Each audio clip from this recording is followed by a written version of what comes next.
बोधिसत्व का जन्म एक बार एक सुंदर और तेज हिरण के रूप में हुआ था। उसके सुनहरे रंग का कोमल शरीर और उसकी चमचमाती आंखें उसे जंगल के अन्य सभी जानवरों से अलग बनाती थीं। जंगल के सभी जानवर उसकी सुंदरता की प्रशंसा करते थे। हिरण न केवल सुंदर था, बल्कि वह दयालु भी था। वह अक्सर अन्य जानवरों की सहायता करता और उन्हें संकट से बचाता। एक दिन एक राजकुमार शिकार करने के लिए जंगल में आया। वह बहुत ही अच्छा शिकारी था और उसे शिकार करने का बहुत शौक था।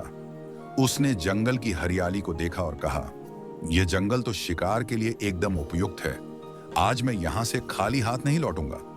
राजकुमार अपने घोड़े पर सवार होकर जंगल के अंदर गया। तभी उसकी नजर उस सुंदर हिरण पर पड़ी। उसकी चमकती त्वचा और तेज चाल ने राजकुमार का मन मोह लिया। उसने तुरंत अपने घोड़े को तेज दौड़ाया और हिरण का पीछा करने लगा। हिरण ने राजकुमार को आते देखा और तुरंत भागना शुरू कर दिया। उसकी चाल इतनी तेज थी कि राजकुमार का घोड़ा भी उसके पीछे नहीं टिक पा रहा था। भागते भागते हिरण जंगल के दूसरे छोर पर पहुंच गया, जहां एक नदी बह रही थी। हिरण ने आसानी से नदी के किनारे छलांग लगाई और सुरक्षित दूसरी ओर पहुंच गया। लेकिन राजकुमार का घोड़ा अचानक फिसल गया और दोनों नदी में गिर गए।